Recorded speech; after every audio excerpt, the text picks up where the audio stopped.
Chapter 1. Tristan meets Isolde.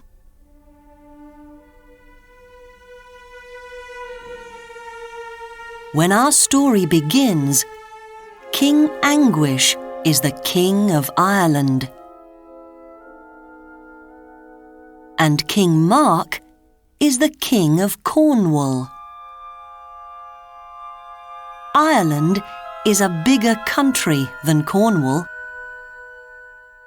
And so every year, King Mark must give money to King Anguish's brother, Morold, and his men. One year, King Mark is late with the money. Morold is angry when he comes to Cornwall for it. "The money for my brother is late," he says. "So this year, you must pay more." Tristan, King Mark's nephew, is angry with Morold. "You must fight me," he says, "before you can take the money." Morold fights Tristan. Morold's sword has poison on it. But Tristan kills him.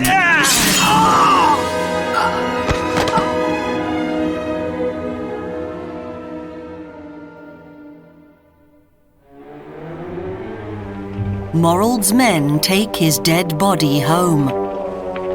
Now Cornwall and Ireland are at war.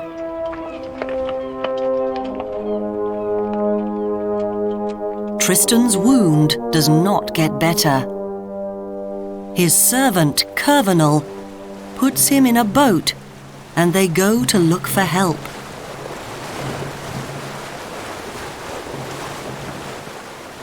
They go across the sea to Ireland. There, Tristan meets Isolde, the daughter of King Anguish.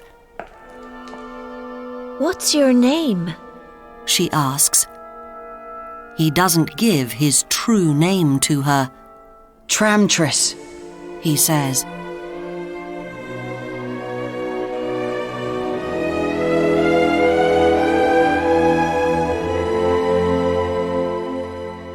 When Isolde sees Tristan's wound, she wants to help him. "Drink this," she says, and she gives him a potion. With her potions, Isolde makes Tristan better. At the same time, they fall in love.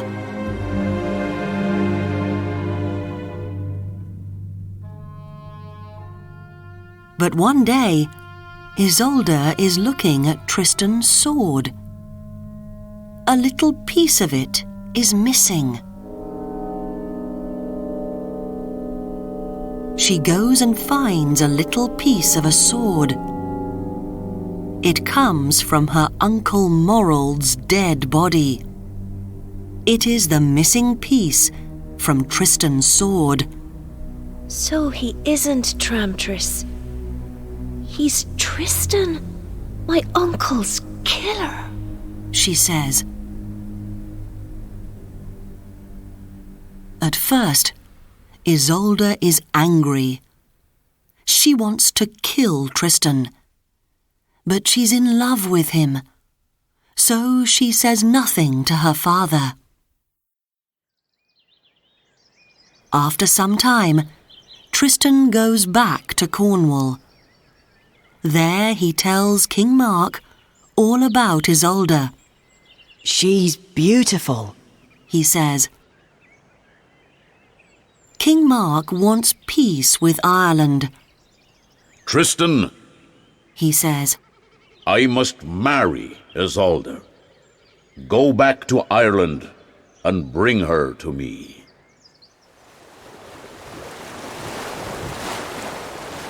Tristan goes back to Ireland, but he isn't happy. Peace with Ireland is important, but Tristan loves Isolde, and he wants to marry her. He doesn't want to get Isolde for his uncle.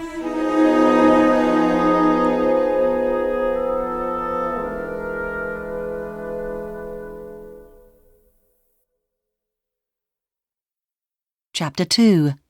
Love and Hate.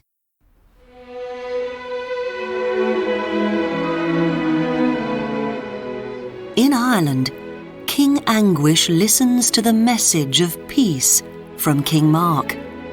And so, my uncle wants to marry Isolde, says Tristan in the end. King Anguish thinks carefully about King Mark's message. Then he says, You're right. Take Isolde to King Mark. When they marry, our two countries can be at peace. Isolde doesn't want to marry King Mark, but she is a good daughter, and so she says goodbye to her father.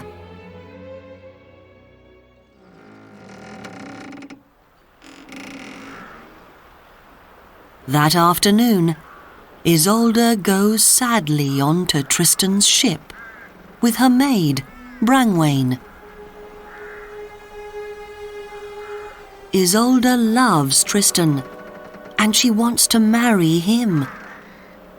In his heart, Tristan loves Isolde too, but she must marry his uncle.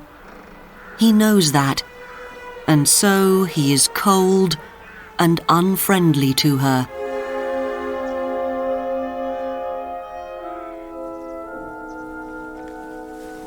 When the ship is out at sea, Isolde tells Brangwain, Bring my potions to me. The potions come from Isolde's mother. Brangwain brings them at once. Isolde takes 2 bottles from the box. This bottle with a heart is a love potion. She tells Brangwain. I must drink it when I marry King Mark. And this black bottle is poison. Poison? Says Brangwain. She is afraid. Tristan doesn't love me now. Isolde says angrily. He's taking me to Cornwall, and there I must marry his uncle. She gives the black bottle to Brangwain. Put this in a cup for Tristan. I want to kill him, she says.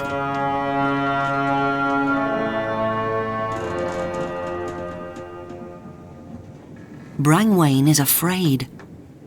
Perhaps Isolde wants to die with Tristan, she thinks. What can she do? Tristan comes and speaks to Isolde. Thank you for looking after me in Ireland, he says. I don't understand, she answers. Why are you cold and unfriendly with me now? I'm sorry, says Tristan. but you must marry my uncle, so our old love is impossible. I hate you, says Isolde angrily. Then kill me, says Tristan, and he gives his sword to her. No, not with your sword, says Isolde. Just then, Brangwain brings a cup to Isolde. Isolde gives the cup to Tristan. Drink this, she says. Tristan takes the cup and begins to drink.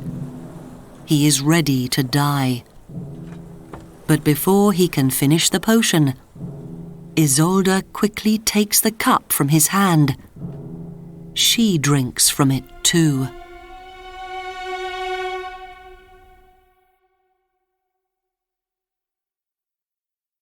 Chapter 3. Isolde's Wedding.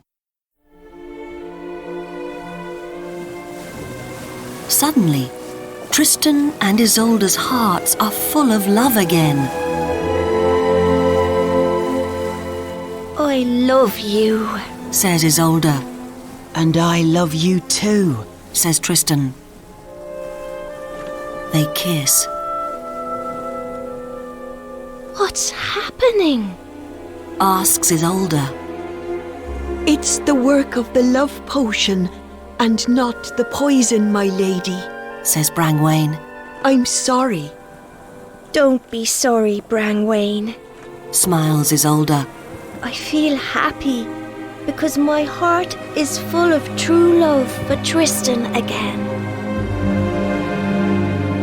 Cornwall! We're arriving in Cornwall! Cries Curvenal. Tristan and Isolde can see King Mark's castle up on the hill. Oh no, Tristan. What can we do? Cries Isolde. Now I must marry your uncle.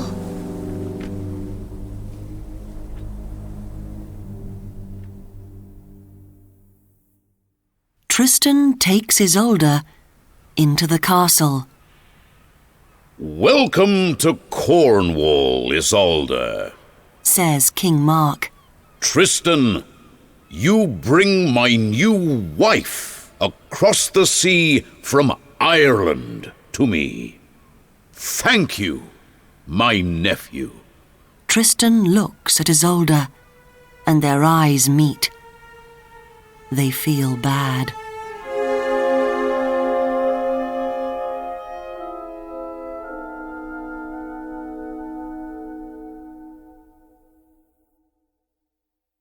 The next day is King Mark's wedding day. Isolde marries the king, but in her heart, she doesn't love him. She loves Tristan.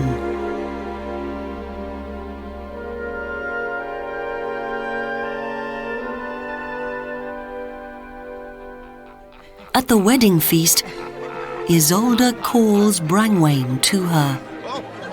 Brangwain, you must help me after the feast. She says. Of course, my lady, Says Brangwain. King Mark is drinking with Tristan and Tristan's friend, Melot. The king is very happy. Later, King Mark and his new wife, Isolde, leave the wedding feast. Good night, Tristan. Good night, my good friends, Says the king. Good night, Tristan. Says Isolde quietly. King Mark and Isolde go to the king's room. Brangwain goes with them. In the king's room, Isolde gets ready for bed. Brangwain, Says Isolde. put out the torches for us. Yes, my lady. Says Brangwain.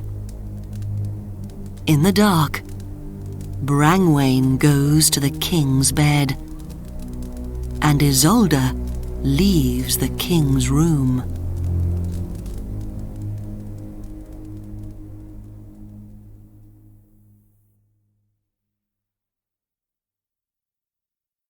Chapter 4. Melot is not a true friend. Tristan is a good singer, and he plays the harp well. All the ladies in King Mark's castle like him a lot. King Mark likes Tristan a lot too. They often hunt together. At the castle, Melot is Tristan's best friend. But Melot is not a true friend. He is jealous of Tristan. Everyone loves Tristan, He thinks. but I don't. I hate him.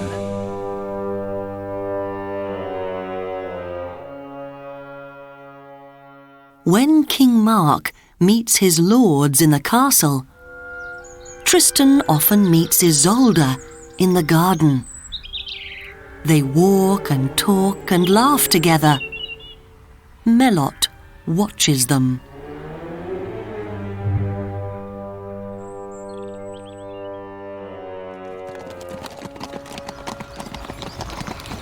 When King Mark is hunting, Tristan often meets Isolde in the castle. He plays the harp and sings to her. Melot watches them there too.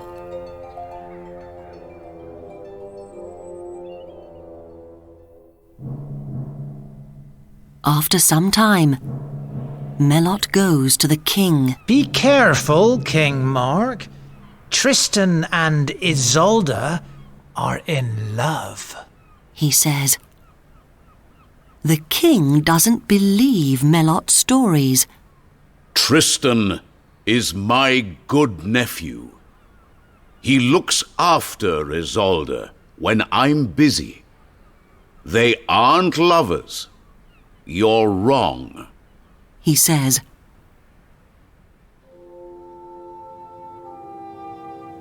One evening, Melot is in the garden near Isolde's room. Isolde is talking with Brangwain, and Melot listens. King Mark is busy tonight, Brangwain. Says Isolde. He's hunting with his lords.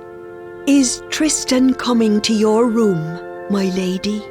Asks Brangwain. Of course. Says Isolde. Brangwain, put out the torch by my window and give him the signal. Yes, my lady. Says Brangwain. She goes and takes the torch from Isolde's window. At the same time, Tristan is looking out of the window in his room.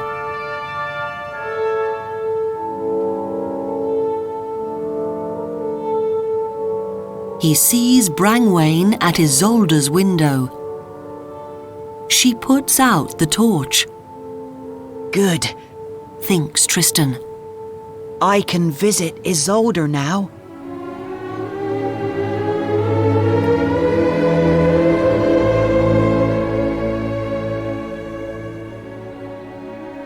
Tristan goes quickly to Isolde.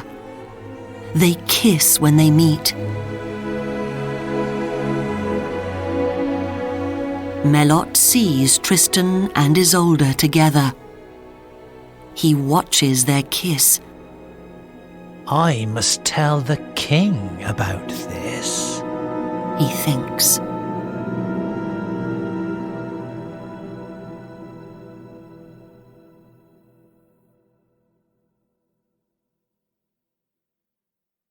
Chapter 5. Melot tells the king. The next day, Melot speaks to King Mark about Tristan and Isolde's kiss. Again, the king does not believe Melot's story. It isn't true. He says. Tristan is my nephew, and he loves me. You're lying. You don't believe me, my lord? I can see. He says. So, shall we test your nephew? Test Tristan? Says King Mark. Yes, my lord. Says Melot. And he tells his plan to the king.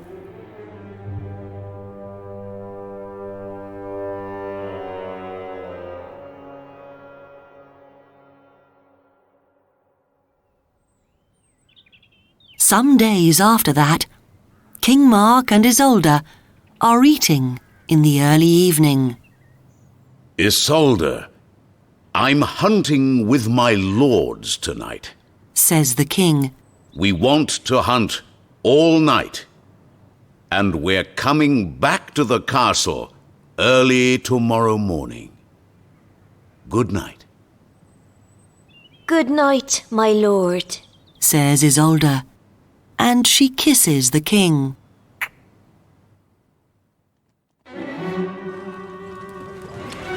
The king rides out of the castle with 12 of his lords. Melot is riding next to him.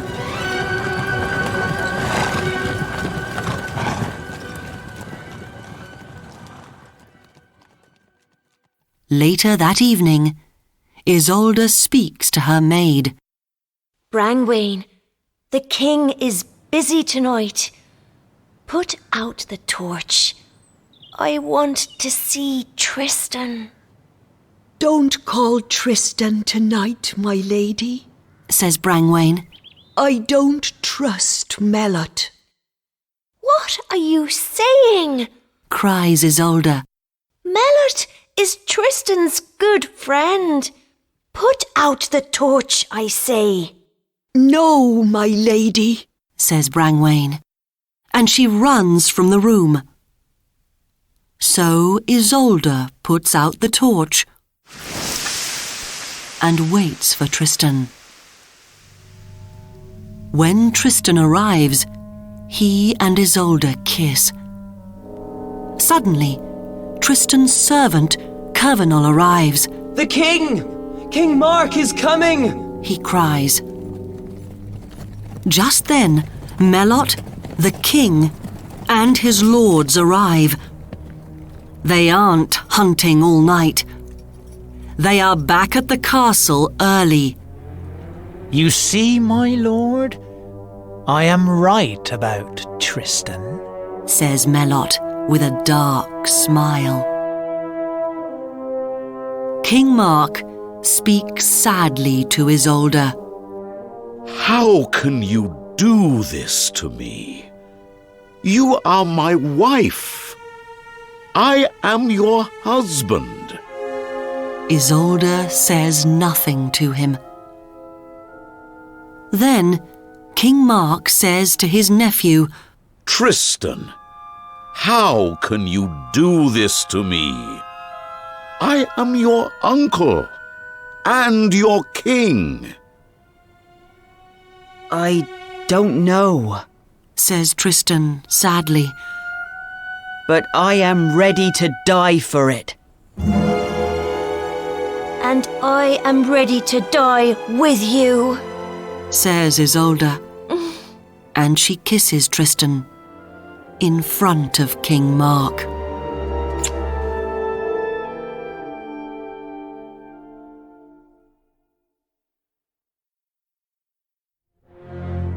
Chapter 6.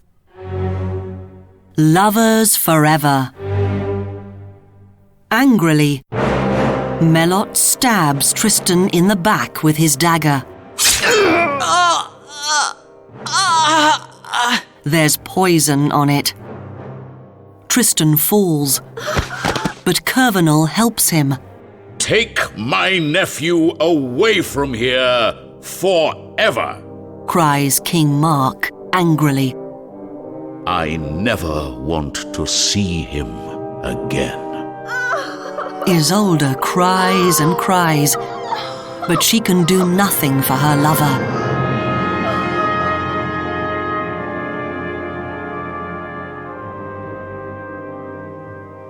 Curvenal takes Tristan away in his ship. After some time, they arrive in Brittany. There, the daughter of King Howell of Brittany looks after Tristan. Her name is Blanche.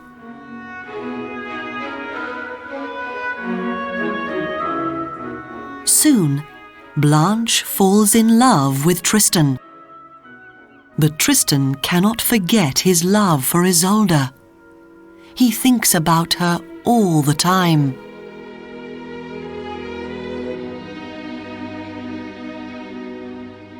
After many months, the wound from Melot's dagger does not get better.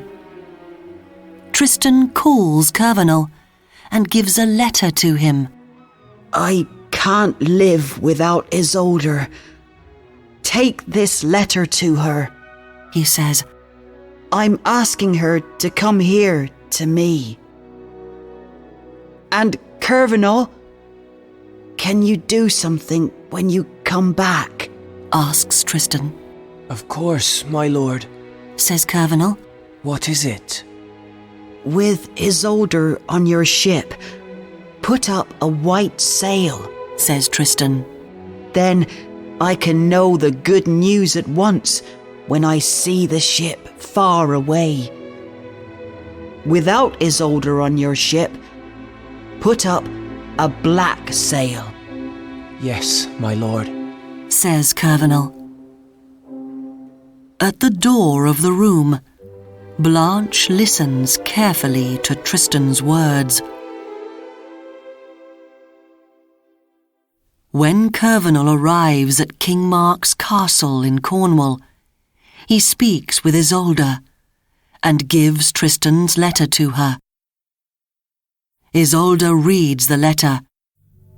Isolde, my love, only you can help me, It says. Please come and save me. With love, from your Tristan. Isolde goes at once and speaks with her husband, King Mark. Your nephew, Tristan, is dying. She tells him. The wound in his back is full of poison from Melot's dagger. Only I can save him. Can I go to him? The king loves his wife Isolde very much, but in his heart he also loves his nephew Tristan. Yes, Isolde, you can. King Mark says sadly. Go to him and help him. You must save him.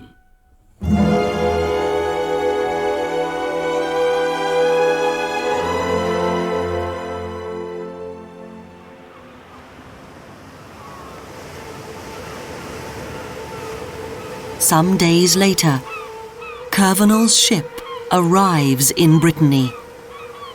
A shepherd on the hill, near King Howell's castle, sees it and cries, A ship! A ship! In his room in the castle, Tristan hears the shepherd's cry. He is very ill, and he can't get up from his bed. Go to the window. He tells Blanche. What can you see? Blanche goes to the window and looks out. I can see a ship, She says. and it's coming nearer and nearer. Are the sails white or black? Tristan asks her. Blanche remembers Tristan's words to Curvenal. She sees the white sails on Curvenal's ship, but she is jealous of Tristan's love for Isolde. The sails are black. She lies. Oh no! I can't believe it! She isn't coming! Cries Tristan. Suddenly, he sits up in bed, puts his hand to his heart, and dies. Blanche runs from the room, afraid. Just then, Isolde arrives with Curvenal and Brangwain. She sits on Tristan's bed and takes him in her arms. But he is dead, and she cannot save him now. With a cry, Isolde's heart breaks, and her dead body falls next to Tristan's.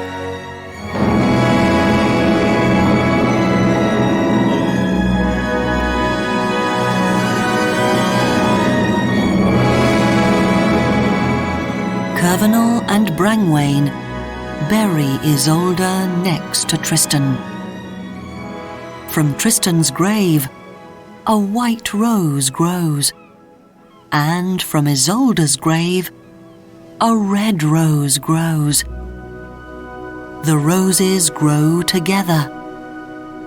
Tristan and Isolde are dead, but their love lives forever.